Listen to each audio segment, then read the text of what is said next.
pleine de solitude. Les âmes se promènent au cœur de ma solitude, puis elles retournent d'où elles viennent, sous la pluie, des fleurs dans les mains qu'elles avaient en moi cueillies, trouvées par hasard, sans les avoir cherchées. N'était-ce pas là quelque vérité? Qu'on se le dise, la vérité n'est pas à chercher. Elle éclate au grand jour comme un soleil en janvier. Je suis une plaine qu'on aime parfois en silence. Comment sentir l'amour quand il se vêt de silence? Sur mon tertre, on flâne, on se tait des choses de son enfance, pour sentir sous des pas légers la terre, des repères, des fragments de vie qu'on aimerait retrouver. Puis après ça, on oublie. Après ça, on oublie.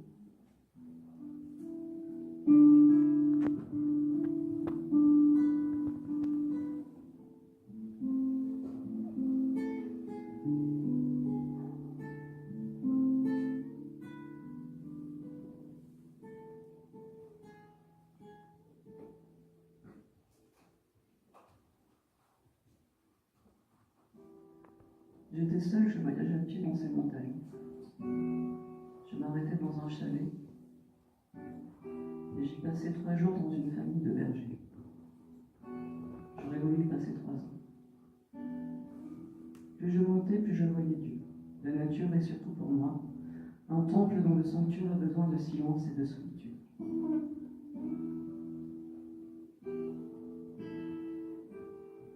L'homme offusque l'homme. Il se place entre notre œil et Dieu. Je comprends les solitaires. Ce sont des âmes qui ont l'oreille plus fine que les autres, qui entendent Dieu à travers ses œuvres et qui ne veulent pas être interrompus dans leur entretien. Aussi, voyez, tous les poètes se font une solitude dans leur âme pour écouter Dieu. Alphonse de Lamartine, je me souviens de vos larmes qui se mêlaient à l'eau douce du lac du Bourget. J'aurais aimé être elle. Mes larmes? Oui, ou Elvire, l'amante, l'aimée, mais pourquoi pas le lac? J'aurais été silencieuse, pleine de choses au fond. Le bruit du temps tombe comme la pluie tout autour de nous, siffle comme un vent au gué le fusil après la mise en jour.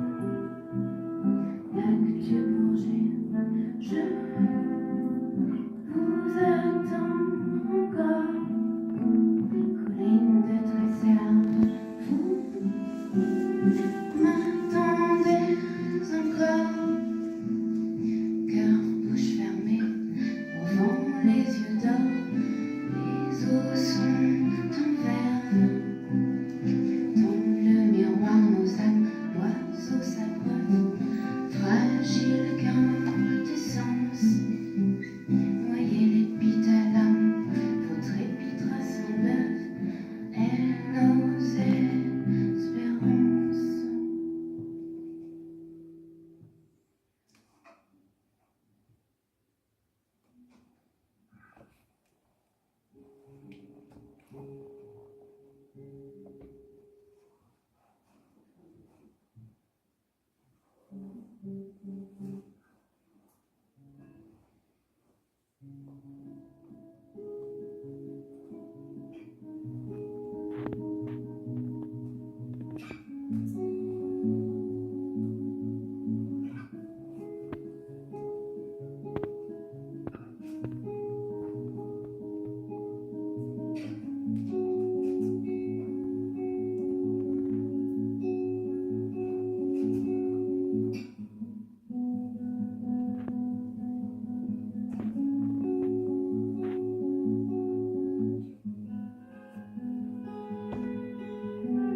On ne se remet jamais vraiment d'un amour perdu, parce qu'avant de l'avoir perdu, on l'avait gagné, et ce dont on ne se remet pas, c'est d'avoir gagné, ce qui un jour, d'un claquement de doigts, d'un claquement d'ailes, va s'envoler. Si on ne gagnait rien, Si on ne gagnait rien, on ne perdrait rien. On vivrait de ce rien, on mourrait pour rien. Ah, tout ça, on le savait, qu'en aimant, tout pouvait s'écrouler. Mais un cœur ne peut rien faire d'autre qu'aimer, sinon s'arrêter, comme un fruit défendu qu'on s'empresse de croquer, pour finir sous un chêne esselé.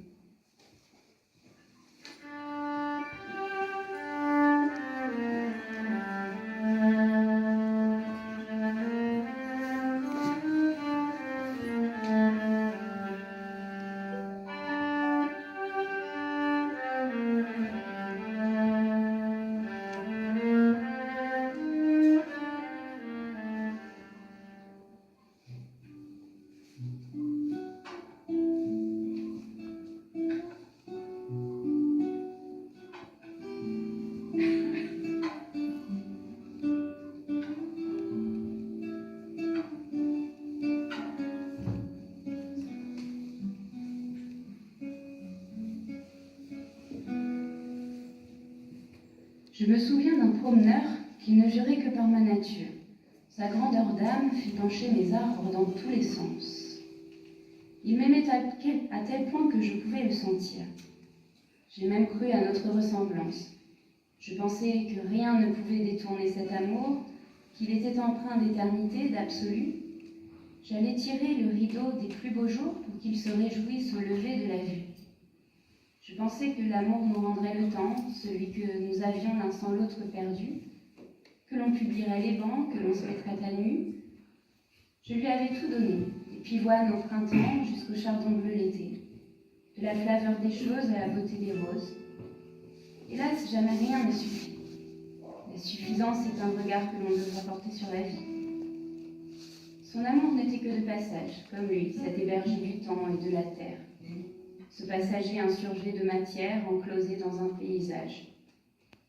Sa pensée, bien assise dans l'alcôve de son regard, filandière des remous de l'existence, me fit dire de l'espoir qu'il fait vivre, oui, mais les autres, pas moi.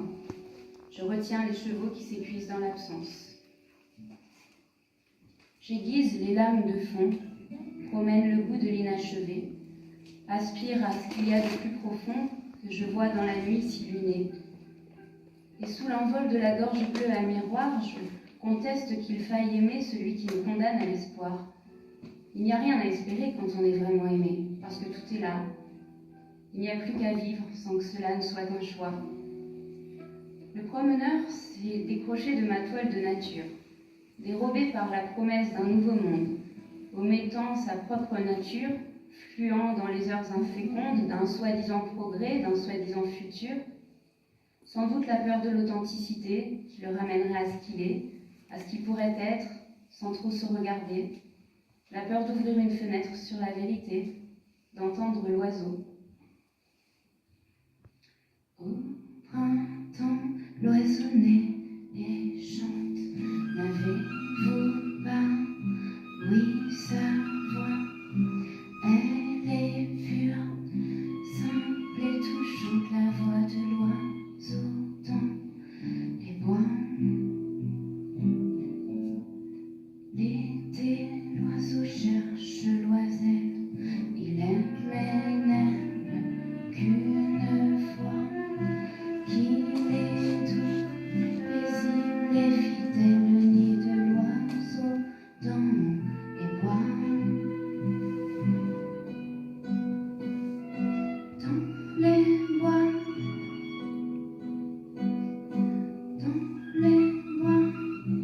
puis quand vient l'automne brumeuse, il se tait avant les temps froids. Hélas, quelle doit être heureuse la mort de l'oiseau dans les bois. Dans les bois.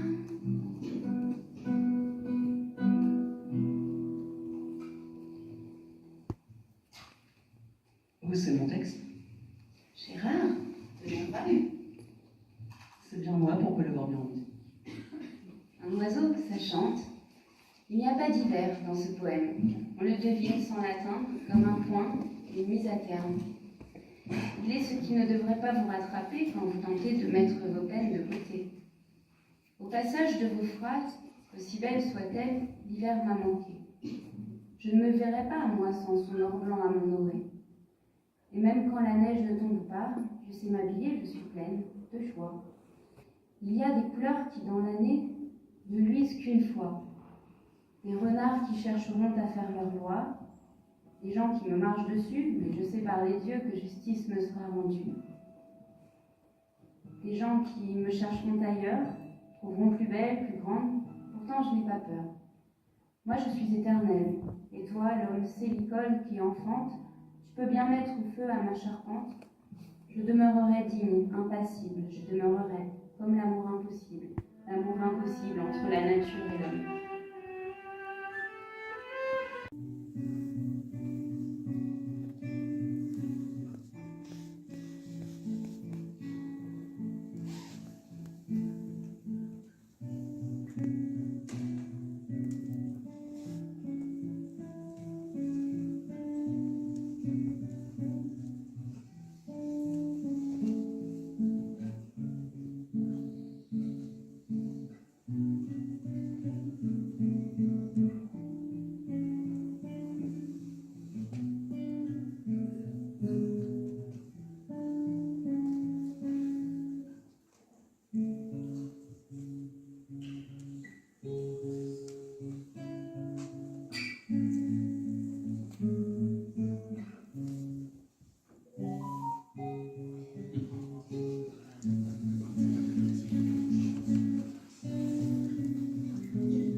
J'avais 14 ans quand j'ai écrit mon premier poème.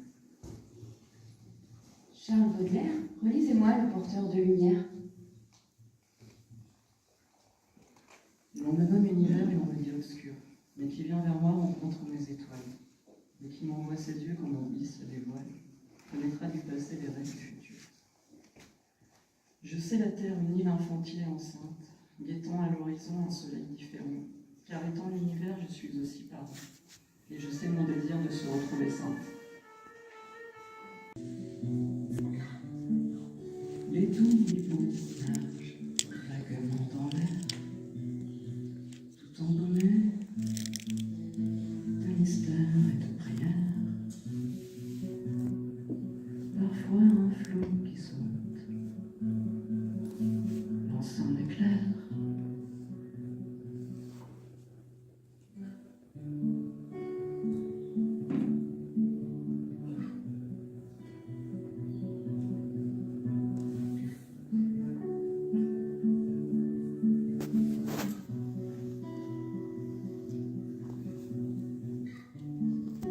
La forme molle monte des collines,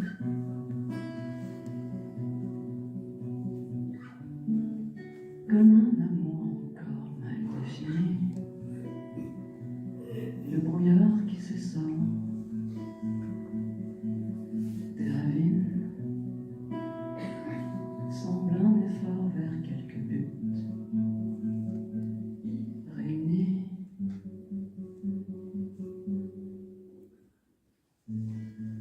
Et c'est la nuit bleue,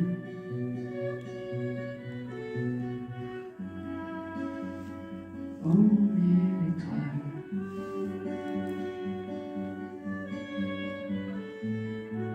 Une campagne évangélique s'étend.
sentiers, picotés par les blés, fouler l'herbe menue.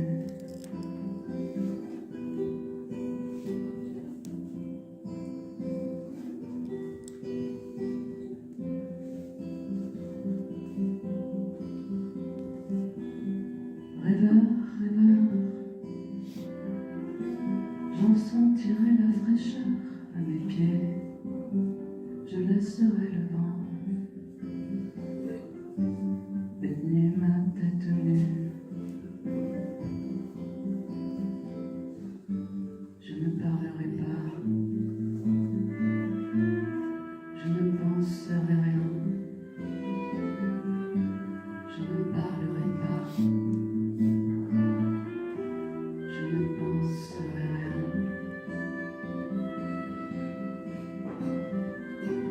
Mais l'amour infini me montera dans l'âme. Et j'irai loin, bien loin, comme un bohémien.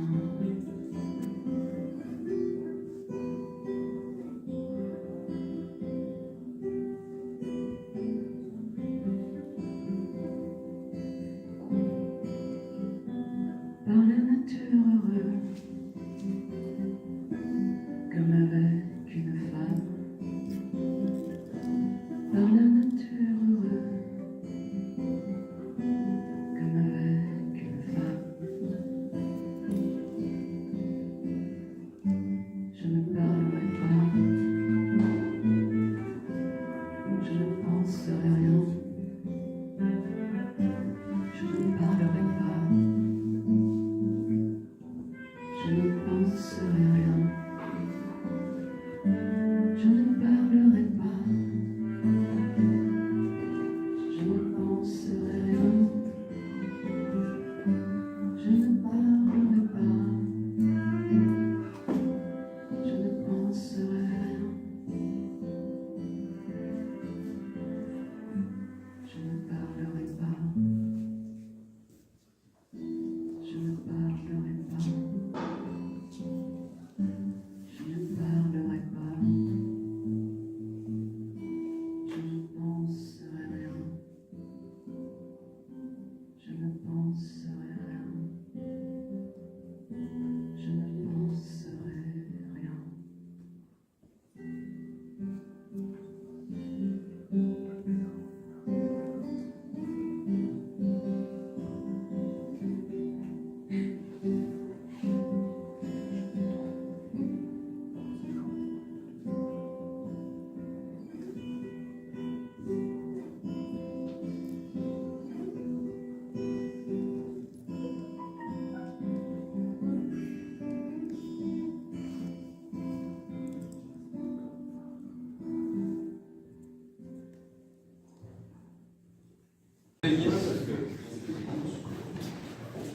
Au mois de mars l'an dernier, une voix étrange venue d'ailleurs me cria « T'es lieu !»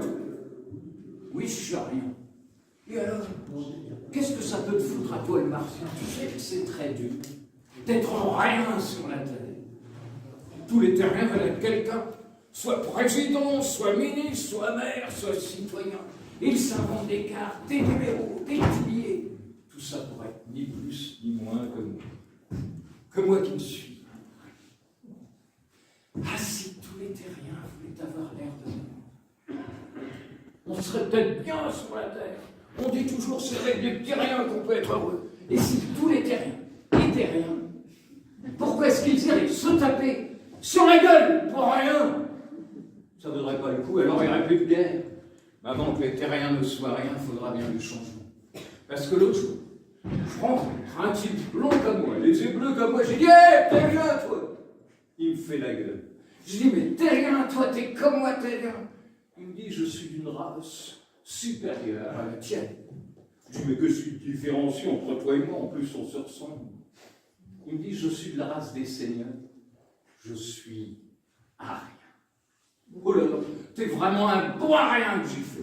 Il m'a fait encore plus la gueule, mais pour terminer ma petite salle, moi je vais vous dire, mieux vaut être rien Alors il avait bien raison. Le Martien, au mois de mars l'an dernier, quand il me disait « Pierrot, t'es bien, toi ?» Et moi, je sais rien.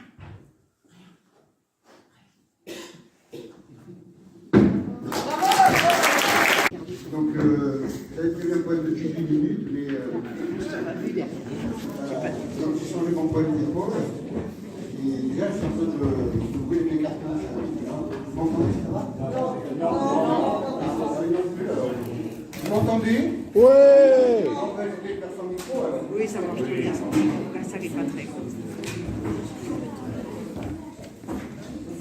Donc, c'est un texte que je n'ai. C'est comme moi, c'est un mal appris, donc c'est pour ça que je vais vous le lire.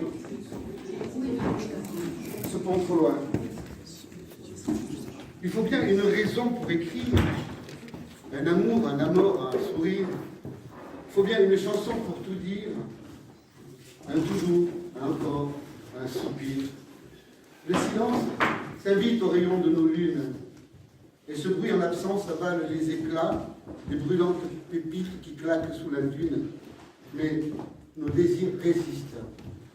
Ils ne se rendent pas. Au creux des courbes de ma guitare, où les mots détachent leurs amarres, tout ce courbe accent de hasard, péninsule éclairée par le phare, leur lumière habite nos âmes de passage. Ils ouvrent grand la porte tempête de sable. Les roses du désert peuplent nos paysages, où nos rêves résistent. Ils sont irremplaçables. Même si je doute, même si je tremble, je franchirai ce pont trop loin. Je marcherai où bon me semble, jusqu'à ce que je trouve ta main. Je t'attends, mon amour, mon ami, aux rivières du temps qui s'enfuit. Je t'attends, mon enfant, mon petit, aux confins des grandes galaxies. Il est tard, je le sais, mais je garde l'espoir qu'au matin, un oiseau venu du bout du ciel viendra chasser l'ennui, un peu avant le noir, quand nos appels résistent, indociles et rebelles. Nos vies s'écoulent sans en avoir l'air. La source cascade ses eaux de verre, le serpent coule ses heures claires. Lentement, il retourne à sa mère. Il faut bien, paraît-il, une raison pour souffrir. Mais demain, à ce qu'on dit, sera un autre jour. Il faut bien, c'est certain, une chanson pour sourire. Et nos âmes résistent. Elles jouent sur du velours. Je marcherai où bon me semble, jusqu'à ce que je trouve ta main. Même si je doute, même si je tremble, je franchirai ce pont trop loin.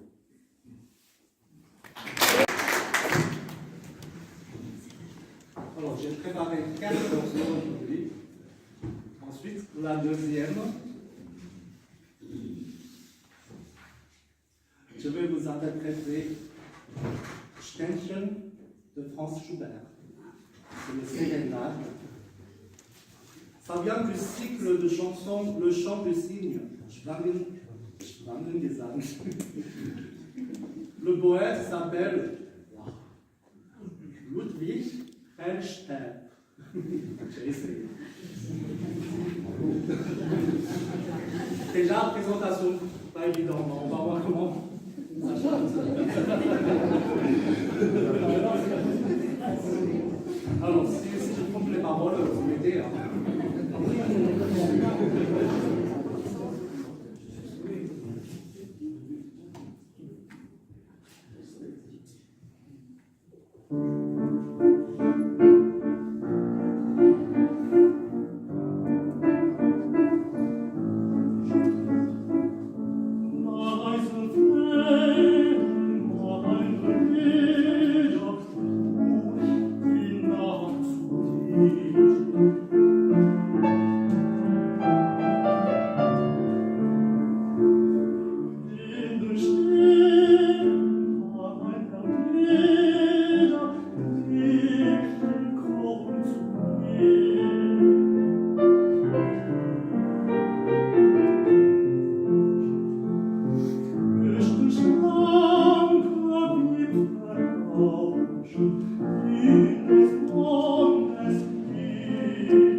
Es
This